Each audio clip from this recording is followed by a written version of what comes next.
Hey, what's going on? Hope you're having a great week. It's me, Alex. Welcome back to my channel. This week at our house church in our garage, we talked about conception in Ecclesiastes chapter 6. What is conception? Conception is when two people get together, they fall in love, there's some ingredients that get mixed, and then a baby comes. At the moment of conception, life starts. Amen? When are you going to start living? When are you going to have that conception? I mean, really living. Really living, where you go from not just planning your life, not just dreaming about what you want to do with your life, but actually starting to live. Don't plan your life. You have the power through Christ to start living it now, to start walking in faith, walking in obedience. When are you going to start doing that? Well, I'm here to help you. This text really helped me as I studied it all week. Ecclesiastes chapter 6 teaches us how to start living now, really living. So let's dive into it and read it together. Yes, but there is a very serious evil, which I've seen everywhere. God has given to some men very great wealth and honor so that they can have everything they want, but he doesn't give them the health to enjoy it, and they die, and others get it all. This is absurd, a hollow mockery, and a serious fault. Even if a man has 100 sons and as many daughters and lives to be very old, but leaves so little money at his death that his children can't even give him a decent burial, I say that he would be better off born dead. For though his birth would then be futile and end in darkness, without even a name, never seeing the sun or even knowing its existence, yet that is better than to be an old, unhappy man.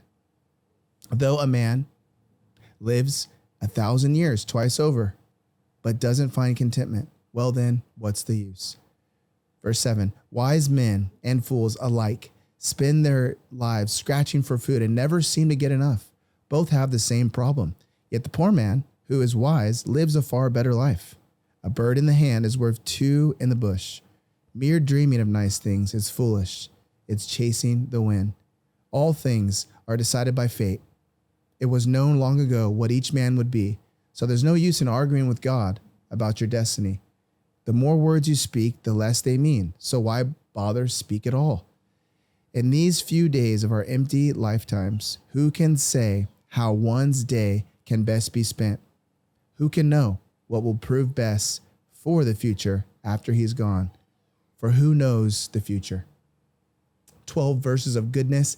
Let's start off talking about the need to start living. Why do we need to start living? Me and my family have been going on these walks every morning for about an hour. And, it's hard to walk, and on a hot, sunny day with 6 kids. And on one particular day, one of my kids was asking, hey, Dad, what are we going to do after this?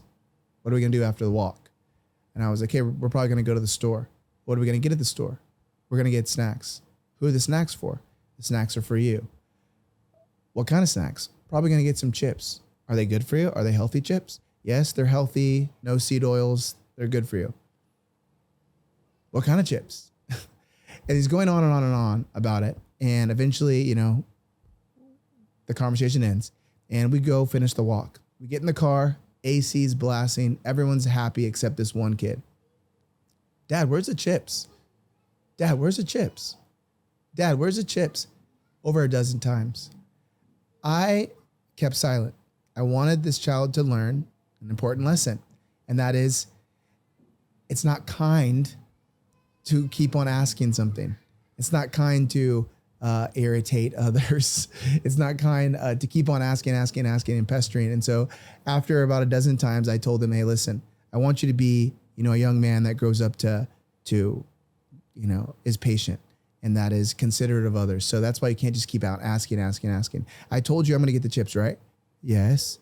Well, then I'm going to get the chips. All this conversation is happening as we're pulling into the store, which is only about 3 minutes away from where we parked our car from the walk. He was hell-bent on not starting to live until he got an answer.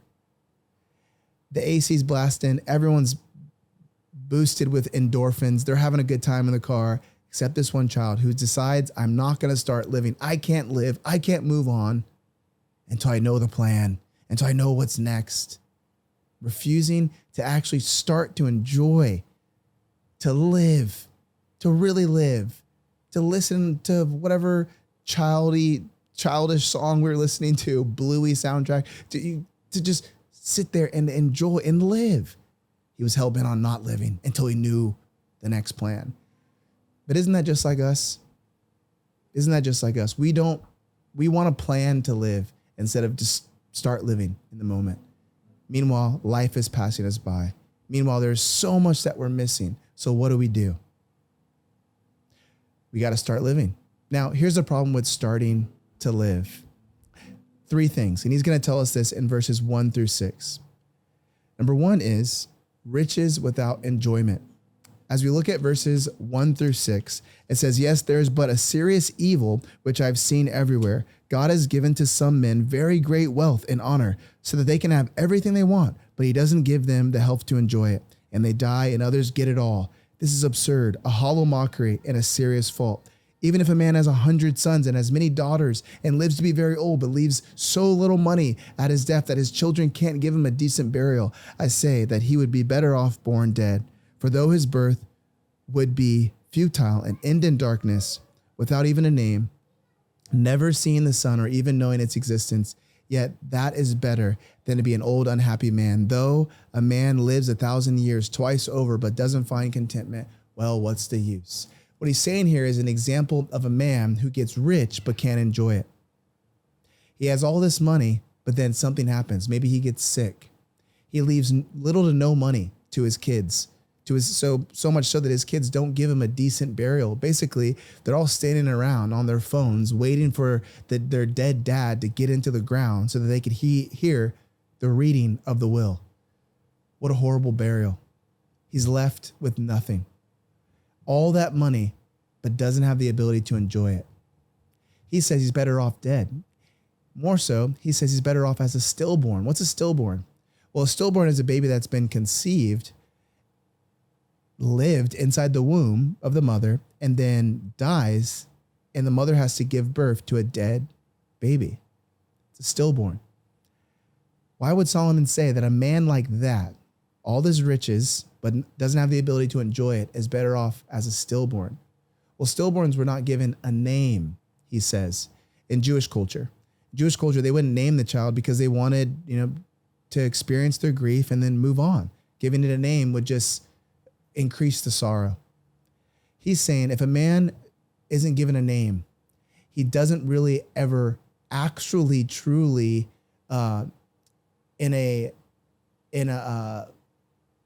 characteristic kind of way live. Yes, he's alive because he experienced conception, but he doesn't actually ever get to exist in the world. All he's known is the darkness of his mother's womb. And that's better off than being in a situation where you have all this money, all this wealth, but you can't even enjoy it. Why would he say something like that? What he means is this: what good is it to have so much but not have the power to enjoy it? What good is it to have so much success, so much money, but you don't have the power to enjoy it? What a miserable existence. Why do the rich and wealthy and celebrities do heinous, evil things like we're hearing about with like the Diddy parties right now? Why? It's because they're looking for enjoyment. They have all this riches, but they can't enjoy it. So they take from others and they hurt others. And they do all these evil things. And we think, why would they do that?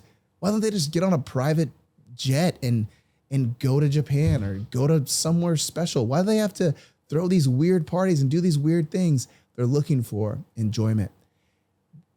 They don't have the power to enjoy their money. That kind of power is only given to you by God. And we're going to talk about how to get that later. But this first problem, riches without enjoyment, is the first out of 3 problems that he brings up that gets in our way when we actually try to start living. The second one is in verses 7 through 9. Wise men and fools alike spend their lives scratching for food and never seem to get enough. Both have the same problem. Yet the poor man, who is wise, lives a far better life. A bird in the hand is worth 2 in the bush. Mere dreaming of nice things is foolish. It's chasing the wind. He gives an example of another man. And in this man, he finds that he is working without satisfaction. He's working, dreaming, coming up with all this stuff he wants to do, these projects, these ideas, this work, but then he never is satisfied with it. He gives the example of a bird in the hand is worth two in the bush. You've heard this before. What does that mean? Well, he's saying that when you have one bird in your hand, this is dinner, this is food. But then you see two birds in the bush and you let go of your one bird to use both your hands to grab those two birds, and those two birds fly away. The first bird you had was better because you had it. And now you just lost all three birds. And then he connects this to dreaming, planning, talking about things, but never actually starting them. Is foolishness. It's vanity. It's empty. This word vanity, the Hebrew word habel, it means smoke, wind, air, mist. Cannot even grasp it. So it is with dreaming. So it is with people who work, but are never satisfied with their work. What is all the work good for? He gives another example of a man in these verses, a poor man who works but has a better life. Why? This poor man has figured out something. God has given this poor man something. He's given this man the ability to be satisfied with his work. And so though he's poor, he's okay. Though he's working hard by the sweat of his brow, he's okay. He's satisfied with his work. How do we get that? Because this is the second problem, standing in between you and you starting to live now, starting to actually live. Second problem is work without satisfaction. This man has it. How do we get it? We'll talk about that after we look at the third problem that stands in the way of us starting to truly live.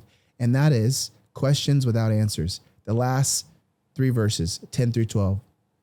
All things have been decided by faith. It is known long ago what each man would be. So there is no use in arguing with God about your destiny. The more words you speak, the less they mean. So why bother to speak at all? In these few days of our empty lifetime, who can say how one's days can best be spent? Who can know what will prove best for the future after he's gone? For who knows the future? I'm reading from the Living Bible translation, in case you're wondering. But in these verses, 10 through 12, he's talking about the dilemma and the problem of having questions without answers. A couple of the questions that he gives is, he says, okay, everything's decided already. Everything's going to be. What's going to happen is already going to be. So what's the point with arguing with God about my destiny? What's the point? Another question is, if the more I talk, the less my words have power, have meaning, what's the point of even talking at all? Another couple questions. He says, how does one know the best way to spend each day, the best way to spend their entire life? Can you give us can anyone give us a play-by-play of every calendar day of what we should do? Can anyone do that? Does anyone know what the future holds? No. Does anyone know what's going to happen after they're gone? There's no answer to these questions. What do we do when we have questions for God, questions for this life, and we don't have the answers? Usually what we do is we sit behind fear, we sit behind worry, and we don't keep going. We don't move. We don't start to truly live. You see the problem that we're in? You see the three problems standing in our way to start living? Well, what's the solution? The solution is in Mark 14:36. In Mark 14:36, we see Jesus, after doing 3 years of ministry, controlling the seas, healing diseases, putting the demons in their place, fully in control, the God-man, walking amongst his creation, calm, cool, collected, in control. We see him in Mark 14:36 break down, weeping, sweating blood, capillaries and veins bursting out of immense stress. What is going on? He's about to face the wrath of God towards sin on our behalf. But he says in it, take this cup of suffering from me. If there's any other way, please take this cup of suffering from me. It's too much. What would make Jesus act this way, respond this way? What was awaiting him? The cup of wrath that was awaiting for him. But yet he responds, not my will, your will be done. Why does he do that? Why does he say that? He's showing us three things about himself. Number one, he's content with what? The incarnation. The incarnation is when God the Son came to earth and put on human flesh, 100% God, 100% man, which is called the hypostatic union. He was content with that. Content to be tempted in every way, yet without sin, Hebrews tells us. Content to experience all the suffering. Content to be our sympathetic high priest, our empathetic high priest that felt what it felt like to be human. He was content with the incarnation. Also, he was accepting. What did he accept? He accepted his lot in life. He accepted God's plan for salvation, which meant Jesus being the Messiah, which meant Jesus dying and being risen again after 3 days. He accepted that by saying, not my will, your will be done. And lastly, he showed that he was believing. Believing what? That God would raise him from the dead. In the book of Psalms, there's a prophecy that says, God will not abandon my soul unto hell. Jesus believed that after he had completed the sacrifice, he'd be risen 3 days later. He believed. Content, accepting, believing. Those are the three solutions to all the problems. How do we enjoy our riches? How do we enjoy the hard-earned money that we get here on earth? Be content. How do you be content? Look at Jesus being content. How do we be satisfied with the work that we do, even if it's flipping burgers, even if it's filling mailboxes, even if it's waiting on tables, even if it's college, whatever it is? How do we be satisfied with the work? How do we go to bed at night tired and joyful? Accept your lot in life. Accept that where you are is where God has you right now. And you're meant to work unto his glory, no matter what it is. How do we have peace when we have questions but no answers? Do you believe? Do you trust? Here's what that'll look like in your life. 3 examples. First off, being content. My son, Luke, my youngest son, almost 2 years old, whenever we all jump in the car, go to the store, go to the beach, go to the park, wherever we're going, when we get back home, everyone is discontent. Everybody wants to get out of the car, go eat, go drink, go to the bathroom, move on to the next thing, go back to whatever they were doing before we left the house. Luke, on the other hand, is content in the car. We'll get him out of his seatbelt. He will turn around and start playing with his seatbelt, playing with his car seat for like 10 or 15 more minutes. He's content just to stay there. Everyone else is on to the next thing, needs more. How does Luke not need more? He's content. He says, I have everything I need right here. Sure, there's lots to do in the house. There's lots of toys, lots to enjoy. I have everything I need right here. That's Christ-like. That's childlike. Don't you want to be like that? You can only be like that if God gives you the power to do it. How? By giving you the faith to see Jesus content, even with taking your death. The second part of that, being accepting. How do we accept our lot in life? Accept we are, even if we don't necessarily like our job or like where we're at. How do we accept it? My son, August, he is the older brother of Luke. So it goes Luke, August, Lion, Amos, and Lucy and Liver in there. August, he plays so well. When we have quiet time, we have a 90-minute quiet time every single day. And it gives us time for Lokelani and I to recoup and connect. And it gives time for the kids to know that it's important to set aside quiet time, whether they read or pray or just play or draw, whatever.